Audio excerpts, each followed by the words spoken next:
Hello, my dear students. Welcome you all on my YouTube channel. This is Chandan, your English guru.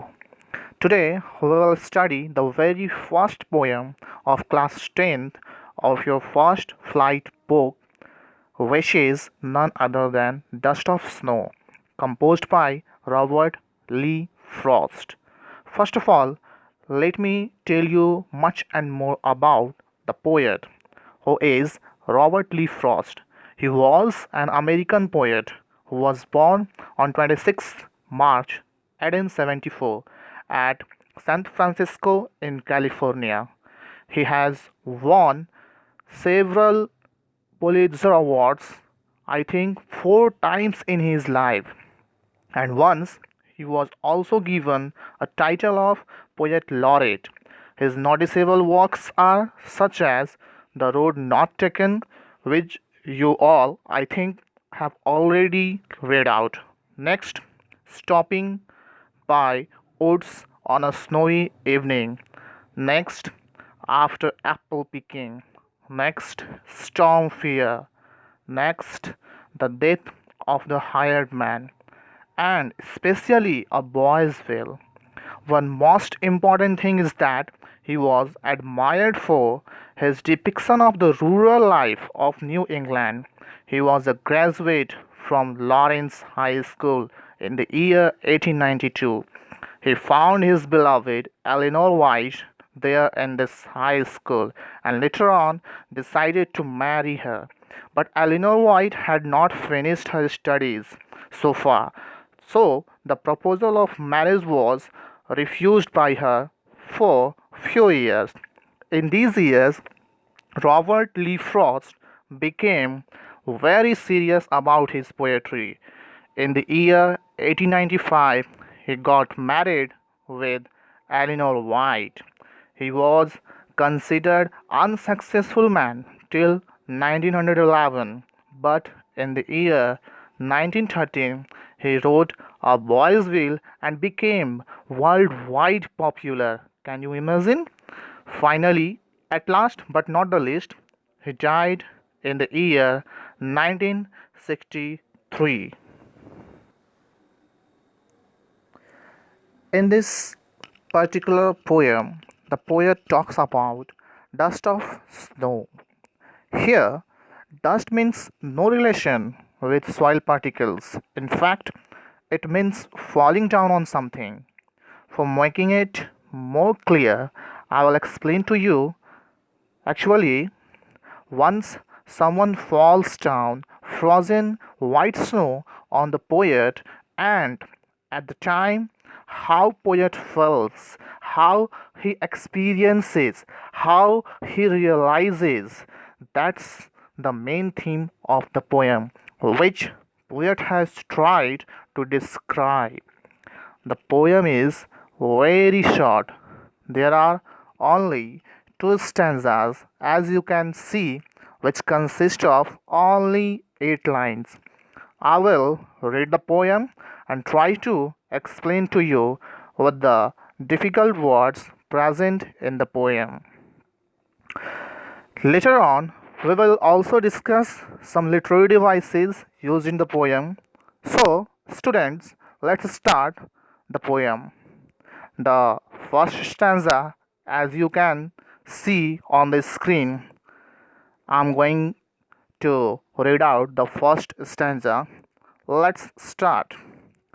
The way a crow shook down on me the dust of snow from a hemlock tree. Hemlock, you guys, do you understand the word hemlock? Hemlock means actually a poisonous plant or tree with some small white flowers in them. Actually, its branches are soft comparatively. As I have told you, hemlock tree is a poisonous tree, so it is compared to sadness, dejection, or disappointment. Here at the below of the poem, you can also see that the meaning of the hemlock tree has been mentioned Here you can see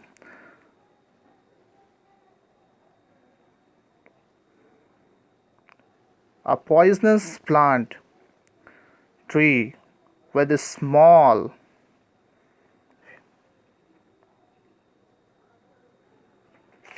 branches.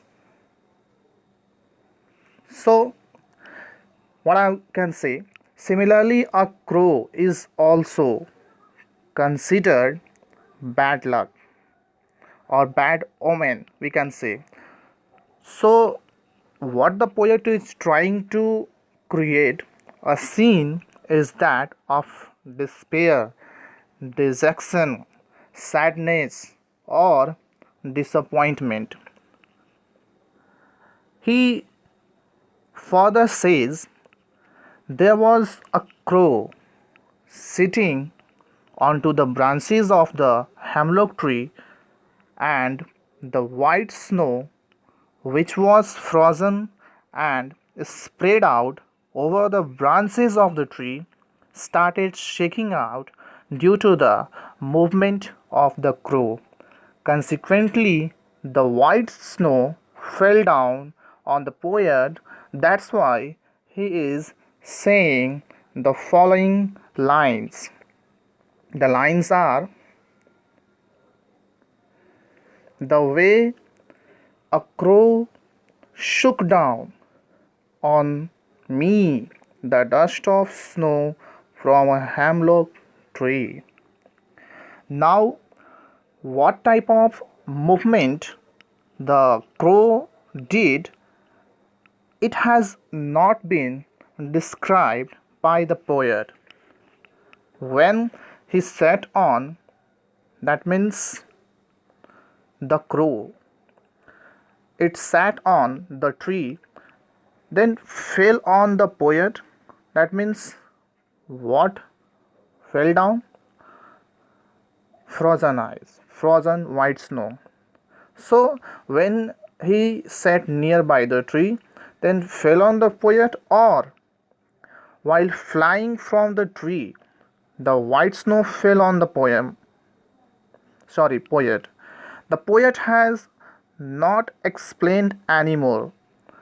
So the movement of the crow is not specified, but he just says as the crow had some movement due to which snow fell on his body, and then what the poet feels or realizes, will read it in the next stanza. But before we move on to the next stanza, I will tell you some literary device used in the first stanza. First of all, let's discuss its rhyming pattern or rhyme scheme. The rhyme scheme of the first stanza is A, B, A, B.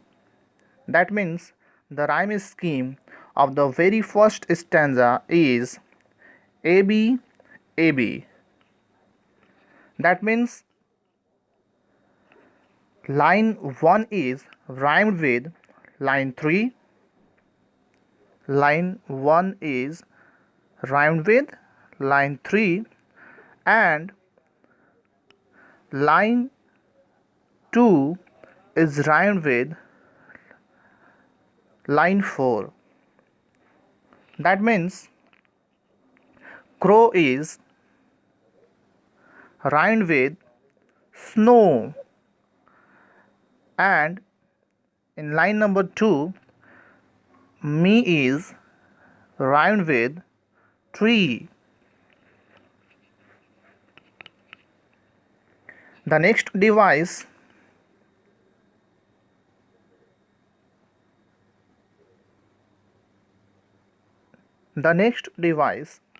used in the poem is enjambment. What does enjambment means? Enjambment means the same sentence is continued in the next line. Here you can see the first sentence is continued in the next three sentences. As you can see here, the way of a crow shook down on me the dust of snow from a hemlock tree. So the first line is continued till the fourth line without any punctuation mark. This is called enjambment.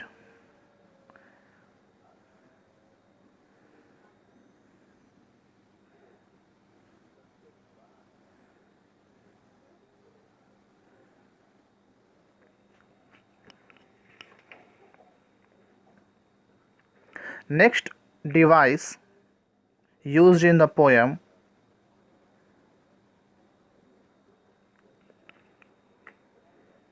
in the first stanza is assonance. Assonance.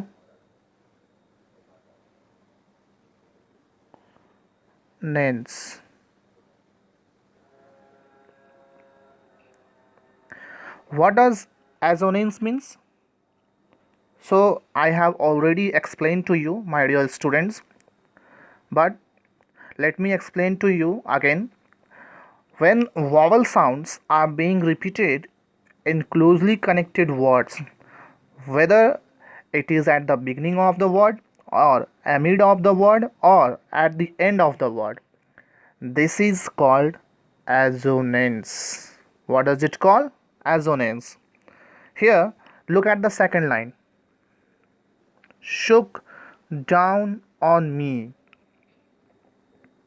Here, O sound, here you can see O sound is very prominent. This is called assonance. Now we will move on to the next stanza.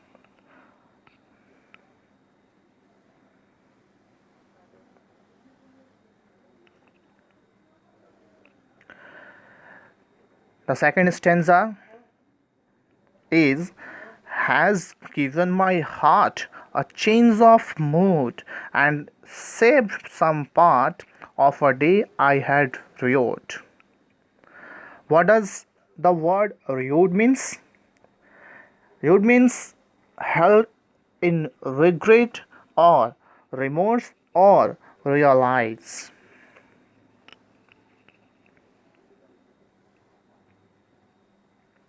Now, what effect the poet notices after the moment when the crow was crossing over the poet's head and snow falls on the poet.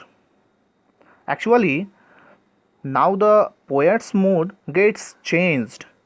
Before this incident, he was very sad, but when snow falls and spreads out over his body, he becomes very happy. His sadness turns into pleasure or happiness. His feelings in heart gets changed completely. So here what the poet is trying to say that there was a sad scene everywhere. A poisonous tree also exists. A crow was sitting on the tree, which we consider it as a bad omen or inauspicious. But even though the crow did something due to which the poet's mood got changed, completely changed, and he became happy once again. So, the poet wants to say that we should never take the thing to be granted. We should never think that this thing is very bad. So, always bad things will happen, but it's nothing like that. Sometimes bad omen, that means bad things, get turned into good thing for us. So we should always have a positive frame of life, because positive things not only improve our circumstances but also benefits physical body. So Here in this poem, what did we got to know? Here in the very first stanza, the poet says that as the crow falls down the white snow on his body, his dejection, sadness, or despair got changed into pleasure or happiness. Now we will see the literary device of the second stanza. Again, the rhyming scheme is as same as the first stanza has. Okay, here you can see line 5.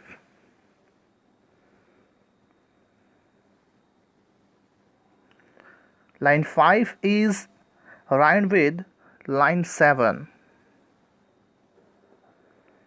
and line 6 is rhymed with line 8. Heart is rhymed with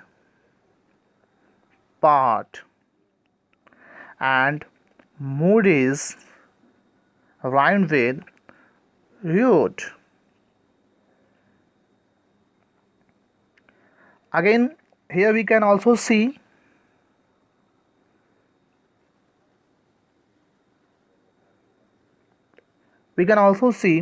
enjambment, and I have already explained to you. Enjambment means the same sentence is continued in all lines. Here you can see another literary device which is called enjambment. Has given my heart a change of mood and saved some part of a day I had rued. Here the first sentence is continued till the last line. This is called enjambment.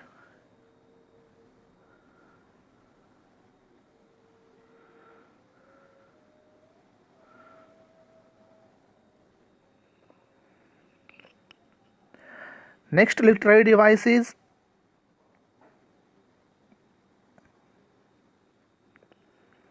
alliteration. Next literary device is alliteration.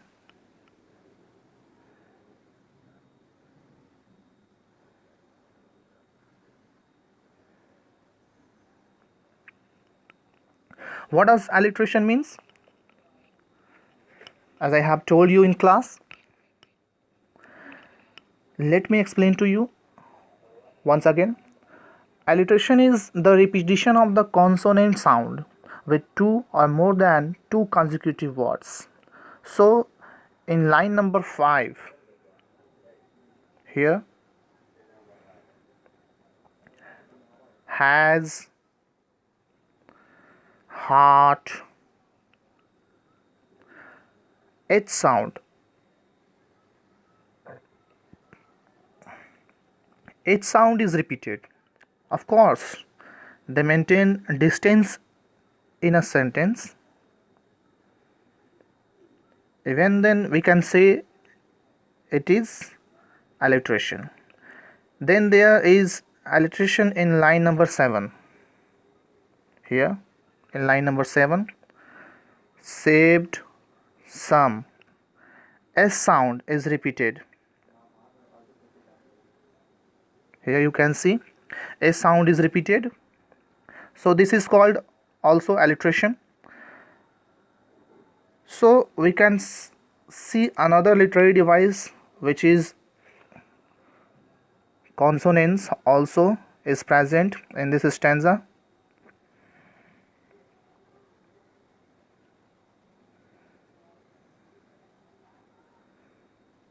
Another literary device which I am going to talk about, which is consonants.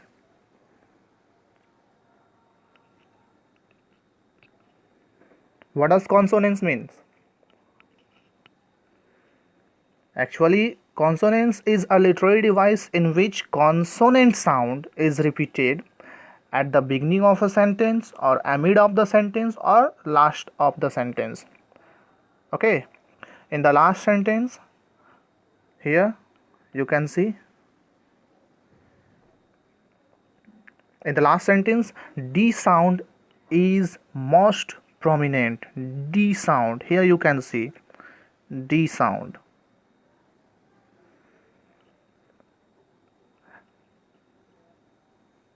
They had, rude. D sound is most prominent, is it? This is called consonants.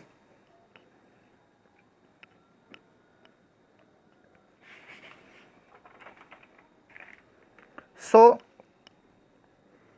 with this,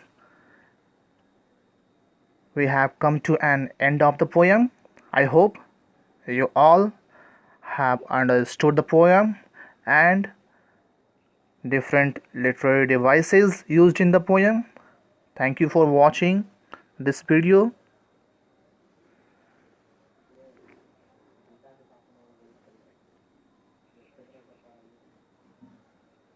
Thank you for watching this video. I hope it was helpful to you. If you have any suggestion, please do write in comment box. And for more videos, please subscribe my YouTube channel Chandan English Guru and hit the bell icon. Thank you. Have a nice day.